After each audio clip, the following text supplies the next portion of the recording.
this theft of the offerings in the Ram temple. And I believe that what we are looking at is only the tip of the iceberg.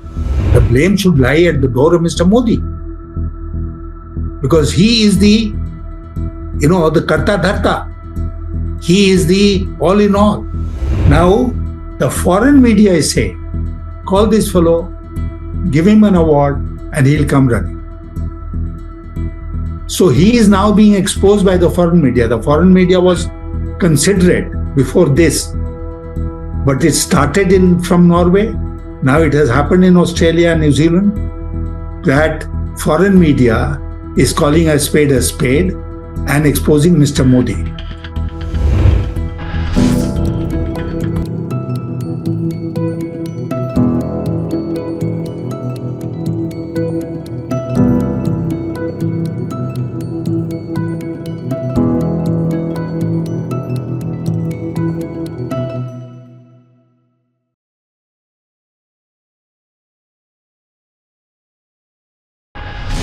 Hello and a warm welcome to HW News Network, your one-stop show, truth be told, for some engaging and thought-provoking conversations. It seems that Prime Minister Narendra Modi, and rather the BJP, is getting cornered from all sides. Just look at the few examples of the incidents which have happened in the last 15 days. And I'm just going to talk about that. Now look at Prime Minister Modi's foreign tour to Indonesia, to Melbourne, to Auckland, and how he was criticized for not answering the question, how his own MEA officers defended him. Then came the stories about how the crowd was flown down to Australia just to cheer for Prime Minister Modi. Apart from this issue, look at the way Ram Temple theft has evolved. And not only Ram Temple, it seems that the Badrinath Temple is also under the scanner. So, what is really happening with the temple politics of BJP? And apart from that, if you look at the politics recently, now the monsoon session is around the corner. It's just going to start on 20th of July. But looking at the bypolls, where Narottam Mishra, who happens to be Amit Shah's favorite, his ticket has been denied. Then if you look at the Bakipur bypoll, there Nitin Nabeen's very close aide, he has almost flown away from the political scene. So what does it go to show? And the kind of atmosphere we see against the BJP, will Prime Minister Modi, will he be able to handle this kind of an opposition? Look at what's happening at Delhi's Jantar Mantar. Sonam Wangchuk is sitting on a hunger strike for the last 17 days. In fact, today is the 17th day. His condition is deteriorating. His BP has abysmally gone down. His sugar levels are low, but the government is not bothered. How long can this government remain insensitive to the public opinion? That's what the question we are going to ask. Joining me this evening is former union minister and veteran politician Yashwant Sinha joins us. So thank you so much, Mr. Sinha, for joining. It's always a pleasure having you on the program. And my first question, I'm going to begin with what's happening with the Ram Temple issue. Now, the SIT has been formed. And do you think that the BJP will be cornered politically and also hit by its own core voters who've been supporting BJP all this while? I think it has already been hit badly. This theft of the offerings in the Ram temple. Sorry. And I believe that what we are looking at is only the tip of the iceberg. The real story of the extent of theft of valuables from the offerings in the Ram temple have not yet been fully measured, calculated. And, as we go forward, things will come out and things will become clearer. Now, the Ram Mandir, according to the BJP, according to the RSS, according to Mr. Modi, is the culmination of the belief system in our country. And though it happened as a result of a Supreme Court judgment, whether right or wrong, that a Ram Mandir should be constructed and the dispute should be put an end to.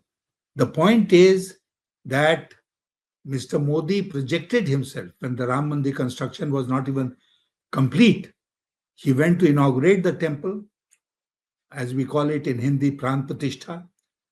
He went to inaugurate the temple even before it was completed and projected himself as the chief priest. The Shankaracharyas were not allowed. No other person was allowed. Mr. Mohan Bhagwat was also in the background somewhere. And Mr. Modi was the chief priest. He performed the puja. And now that this dastardly theft of the offerings of the devotees has taken place, who should take the blame? The blame should lie at the door of Mr. Modi. Because he is the Karta Dharta. He is the all in all. Nobody else counts for So you are saying anything. that. So you are saying that as far as the Ram temple theft is concerned, the buck stops with Prime Minister Modi and nobody else. Nobody else, and Mr. Modi will have to answer. This just begun. The SIT is I don't have a UPSIT belief in UPSIT. The Supreme Court has taken up this matter, and with all our reservations about the Supreme Court, I hope that in this on this issue is a matter of faith for billions of people in this country, and the Supreme Court will come clean, will do whatever is in the interest of justice in this case, and there will be a proper inquiry, and those who are responsible, including the Prime Minister of India, should be brought to book. Yashwantji, if you look at the bench, the Supreme Court judge bench, it comprises of Justice Suryakant, Justice Joy Malia Bagchi, and Justice V. Mohana. Now, CJI being there, are you hopeful that Supreme Court will do some honest investigation into it? Because in the past also, look at the way SIR has been handled, look at the way the election petitions have been handled. Almost it seems that the court is trying to protect the government, or court is trying to protect the Prime Minister. So in this particular case, do you think that one should remain hopeful? Look, Neeluji, the point is we are aware of the fact that Supreme Court has failed on many occasions, especially in the case of SIR. It failed miserably. It has failed in the case of Rafale. It has failed in many other cases. Now, what do you do then? Where do you pin your hope? Where do you put your faith? Supreme Court is the Supreme Court of the land. One hopes that they will be fair as far as this particular matter is concerned. If they are not fair, then it will be a further damage, uncalculable damage to their reputation, which has already suffered a great deal because of some of these past judgments that they have pronounced. One is hoping that they'll also learn a lesson, and despite the fact that Chief Justice is presiding over this bench, they will be, at least in this matter of faith of millions of people in this country, they'll be fair and they will live up to the constitutional responsibility which the Supreme Court has in our country.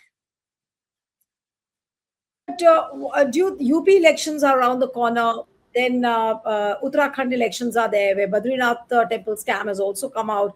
Do you think that the BJP's vote bank will be severely dented because of this temple theft issue which is arising? In Rajasthan, there is a Butati Dham temple scam that has come out. Now, everywhere it seems that, the temples have become hubs of theft and corruption. They are dense. They are dense of corruption.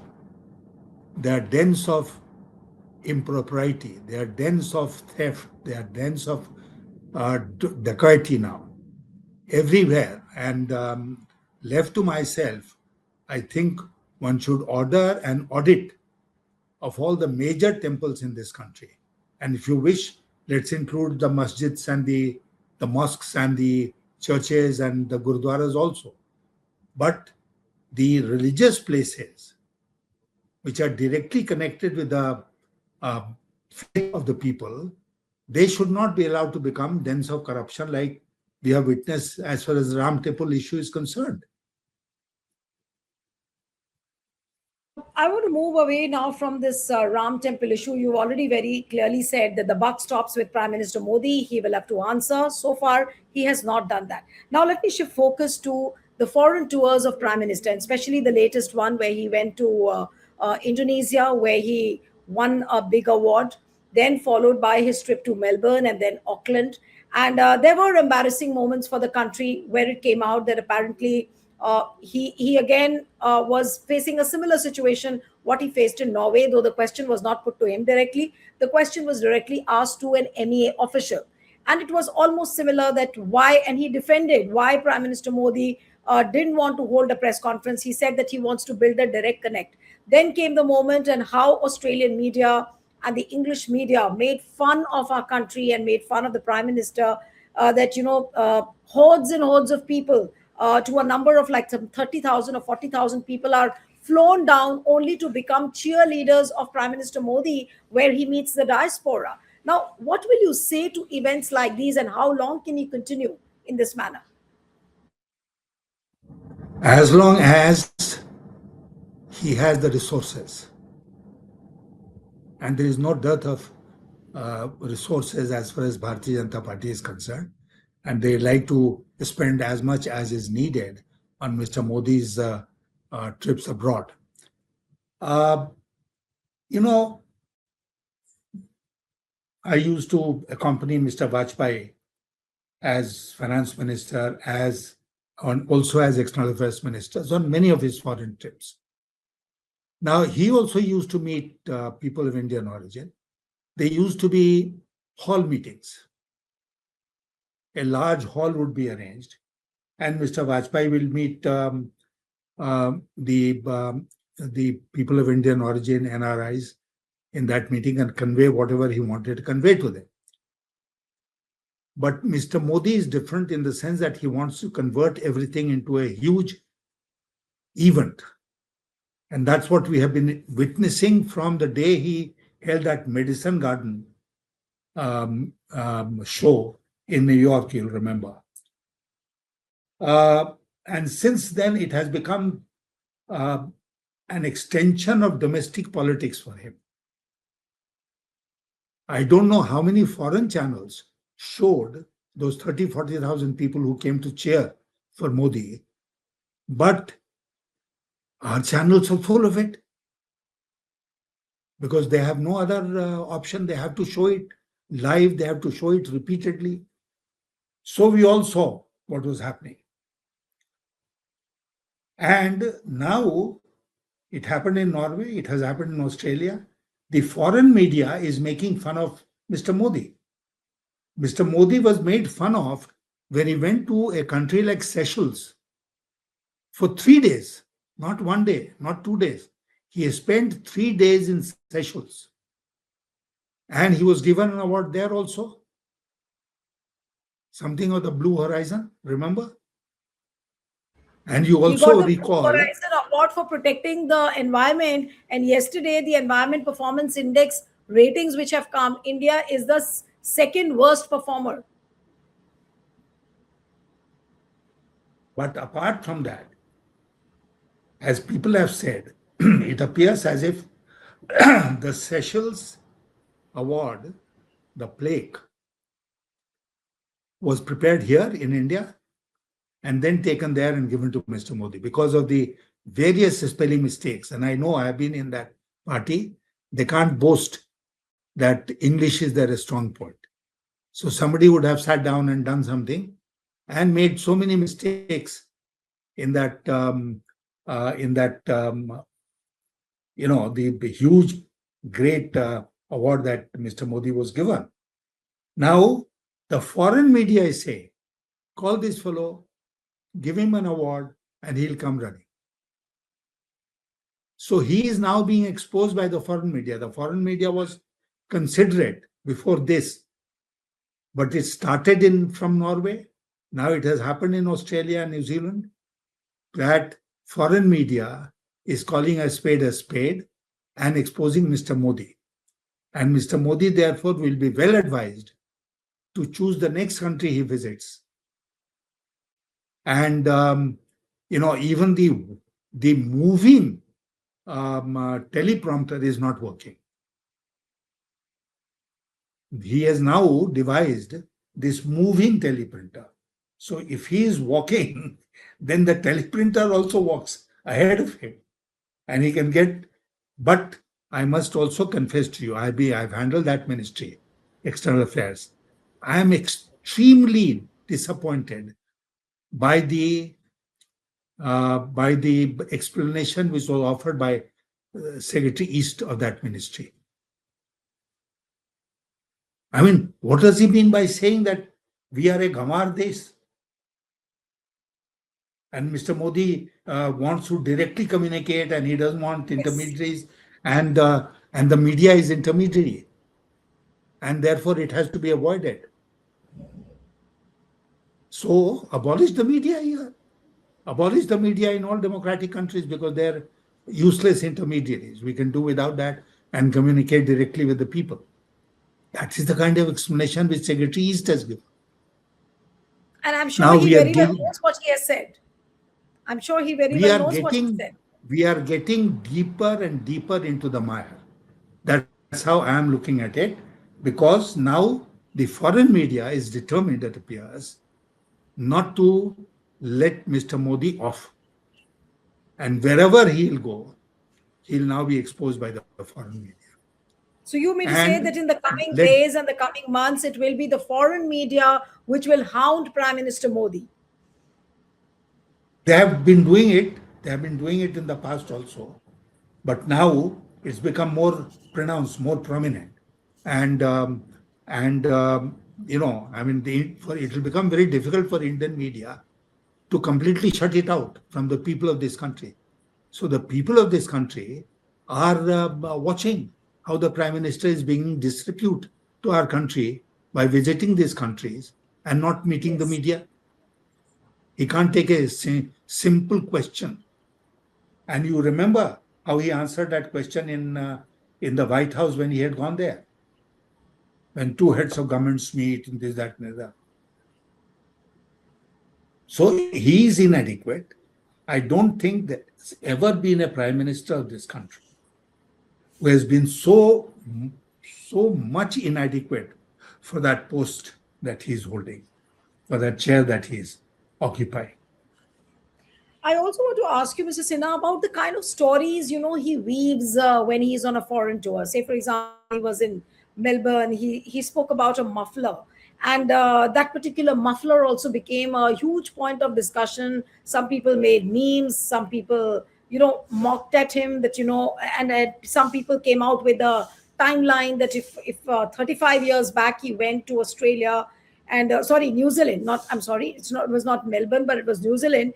So if 35 years back, if he went to New Zealand, then how does he claim that he used to sell tea or he was so poor? Now, what are these kind of stories he tries to weave? And do you think people can't see through it when he weaves these kind of stories? The people of India have been made fools of, at least for the past 12 years. How do we know our Prime Minister? I must confess, I belong to that party. I dealt with him when he was Chief Minister of Gujarat. I dealt with him when he was General Secretary of the party. But I must confess to you, honestly, that I don't know Mr. Modi. No, but did you know him as a General Secretary? Did you know him as a BJP leader or a Gujarat Chief Minister, but not as a Prime Minister?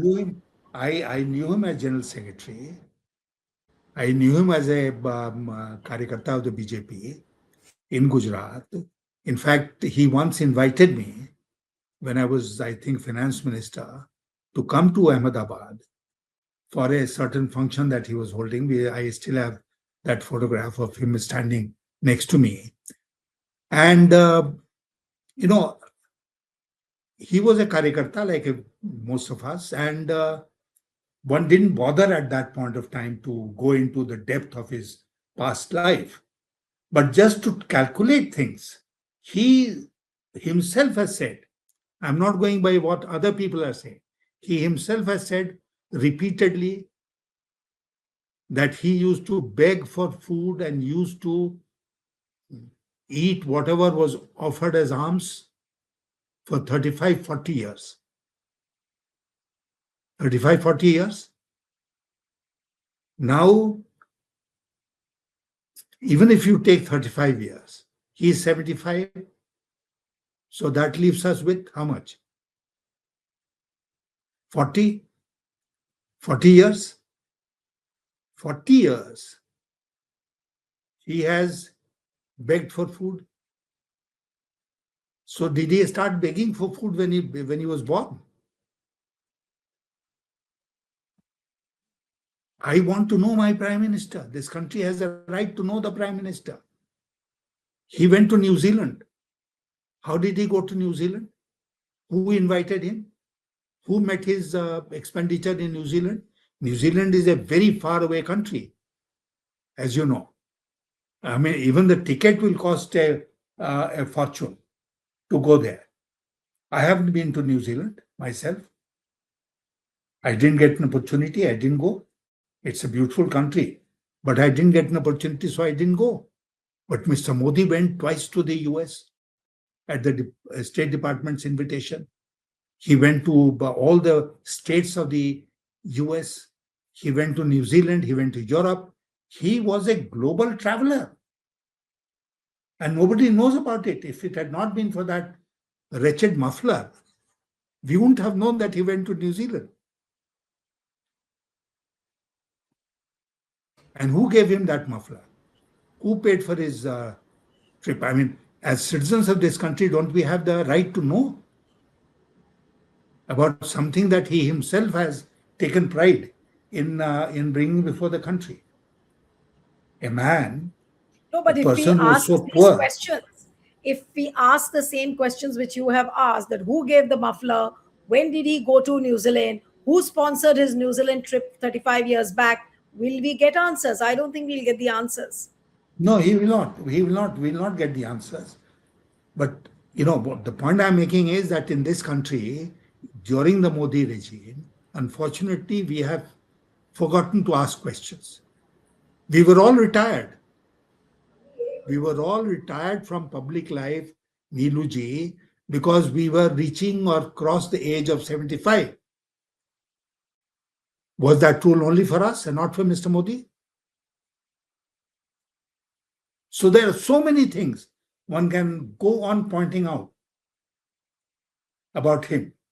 But the basic point, what I'm trying to, fundamental issue that I'm putting before you is this country has a right to know who its prime minister is, what has been his life's course, his life's achievements.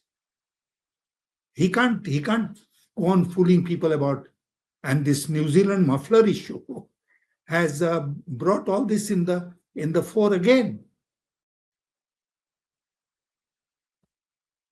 I mean, these are concerning things and they do embarrass India also. But like what you said, that the foreign media now in the coming months will continue to hound Prime Minister Modi. Do you think that there will be a stage where he'll probably not travel at all to the foreign destinations? No, I don't think so. He's so fond of traveling. And there is still Timbuktu left. I mean, someday you might find that he's going to Burkina Faso, he's going to Timbuktu. I mean, we want to cultivate the African nations. And also so why getting not? awards from these So, countries. so there are so many countries, and I mean, I have such a comfortable plane. Look, I can stop wherever I want or rest in the plane itself. So with all these facilities, why should I stay at home and deal with meat and this trouble of theft at Ram Temple and all these other issues? No, I don't want to deal with them. I want So, to do go you abroad, believe, fly in sir, great do you believe, comfort. no, but sir, do you believe that these foreign tours of Prime Minister Modi are becoming a safe escape for him? to avoid all the crisis which is there on the domestic front? They were becoming, they were always escapes for him. And, he used all the facilities that he is entitled to make these trips as comfortable as possible. And I don't know how many 100 countries he has visited so far. But the point remains that his trips abroad were an extension of his domestic politics. And he devised this system of the meeting of the NRI's PIOs, Yes. and then propagate it at home through live broadcasts through the TV channels and repeated broadcasts. That look at the great ovation that our Prime Minister is getting abroad. I mean, he was not getting it from the foreigners; he was getting it from the people of Indian origin. But still, people were very impressed. I mean, how did he become, as they say now, Dankapati? How did he become a world leader? How? By projecting himself like this. But now that the foreign media has started exposing him, he'll find it very difficult to avoid being exposed. My last question to you, sir, is that look at the by-elections in Datia, in Bankipur. Narottam Mishra was very close to Amit Shah. Now, is all well between Amit Shah and Prime Minister Modi? Why people like Narottam Mishra are being denied ticket? I don't know. I mean, he was a very important Brahmin leader of Madhya Pradesh, and it has come as a surprise. I mean, is Mr. Modi trying to send a message to Mr. Amit Shah that your will not always prevail? Bankipur is a very funny case because Yes, it I know is. Patna. I was born there. I was brought up there. I served there as an IAS officer. I know Patna like the palm of my hand. And I knew Nitin Navin's father. We were in the same party. He was very friendly with me. And then Nitin must have performed well also. So he was elected repeatedly from that constituency. But now BJP can't find a candidate from, and as far as Bankipur seat,